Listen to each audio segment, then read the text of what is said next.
Hello dear friend, नमस्ते। आप सभी का बहुत बहुत स्वागत है आज के हमारे टॉपिक के फायर अलार्म सिस्टम के बारे में। आज हम फायर अलार्म सिस्टम के बारे में जानेंगे कि ये क्या होता है, कहाँ पर इसका यूज़ किया जाता है और किस तरीके से काम करता है। बेसिकली फायर अलार्म सिस्टम का यूज़ कमर्शियल बिल्डिंग में या किसी कंपनी में या इंडस्ट्री या किसी प्लांट के एडमिनिस्ट्रेटर ऑफिस में इसका यूज़ किया जाता है। तो चलिए दोस्तों, समझ लेते हैं कि फायर अलार्म सिस्टम काम कैसे करता है। बेसिकली फायर अलार्म सिस्टम, मान लीजिए किसी कमर्शियल बिल्डिंग में 3 फ्लोर है, जिसमें फर्स्ट, सेकंड और थर्ड फ्लोर है। जिसमें सेकंड फ्लोर में आग लग जाती है और उस आग से निकलने वाले धुएं से स्मोक डिटेक्टर या हीट डिटेक्टर एक्टिवेट हो जाता है। उसके सिग्नल फायर अलार्म सिस्टम को भेज दिया जाता है, जिसमें डायरेक्ट पर्टिकुलर लोकेशन का जोन वाइज या उसका एड्रेस शो करता है और तथा उसका एक unique address fire alarm system में शो करता है, जिससे हम उस आग पर काबू पाने में काफ़ी सहायता या हेल्प मिलती है। जिससे हम डायरेक्ट हम उस लोकेशन पर पहुँच कर जिससे उस लोकेशन पे पहुँच कर हम आग को बुझाने में काफ़ी मदद कर सकते हैं या जल्द से जल्द उस आग पर काबू पा सकते हैं। नेक्स्ट, बेसिकली डिटेक्टर बहुत सारे टाइप के होते हैं, जिसमें से कुछ बेसिक इंपॉर्टेंट टाइप के डिटेक्टर होते हैं। जैसे पहला होता है हीट डिटेक्टर, सेकंड होता है स्मोक डिटेक्टर, थर्ड होता है मल्टी सेंसर डिटेक्टर और चौथा है मैनुअल कॉल पॉइंट। बेसिकली ये सेंसर नहीं होता, इसे मैनुअली ऑपरेट करना रहता है। जब भी आग लगने की कंडीशन में या कोई इमरजेंसी की कंडीशन में इसे मैनुअली ऑपरेट करना होता है। नेक्स्ट, इसमें फायर अलार्म सिस्टम भी बेसिकली 4 टाइप के होते हैं। पहला होता है conventional type fire alarm system, second होता है addressable fire alarm system, third होता है वायरलेस फायर अलार्म सिस्टम और चौथा हाइब्रिड फायर अलार्म सिस्टम। पहला समझ लेते हैं conventional type fire alarm system.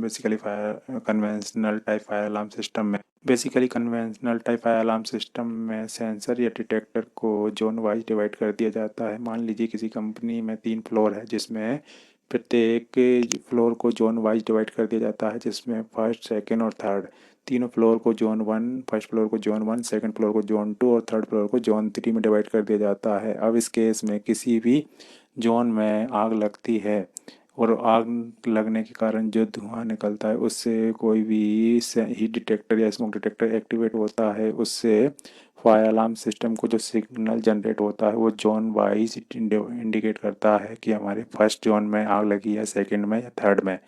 वो हमारे जोन वाइज इंडिकेट करता है। एड्रेसेबल फायर अलार्म सिस्टम में प्रत्येक डिटेक्टर या स्मोक डिटेक्टर या हीट डिटेक्टर को एक पर्टिकुलर एड्रेस दे दिया जाता है।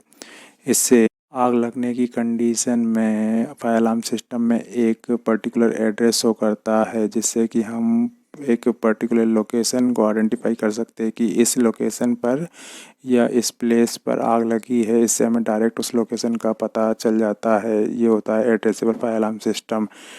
नेक्स्ट होता है wireless fire alarm system. Wireless fire alarm system में ये फायर अलार्म सिस्टम तथा स्मोक डिटेक्टर के बीच किसी भी प्रकार का वायर का कनेक्शन नहीं होता। इसमें प्रत्येक डिटेक्टर या सेंसर को एक पर्टिकुलर एड्रेस दे दिया जाता है, जो कि ट्रांसमीटर और रिसीवर के भी आप पर काम करते हैं।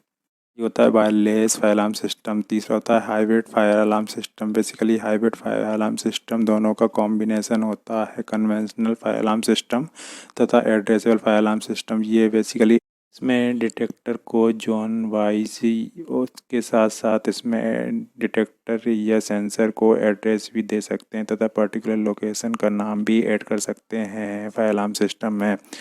जब भी डिटेक्टर या सेंसर एक्टिवेट होता है तो उसका पूरा डिटेल फायर अलार्म सिस्टम में इंडिकेट करता है, जो कि जोन वाइज उसका एड्रेस तथा लोकेशन पूरा डिटेल फायर अलार्म सिस्टम में शो करता है। ये होता है हाइब्रिड फायर अलार्म सिस्टम। यदि आपको वीडियो अच्छी लगी तो लाइक, शेयर और सब्सक्राइब कीजिए। Thank you. इसकी आगे की वायरिंग हम नेक्स्ट वीडियो में सीखेंगे। इसकी कंट्रोल वायरिंग किस तरीके से की जाती है। थैंक यू, धन्यवाद।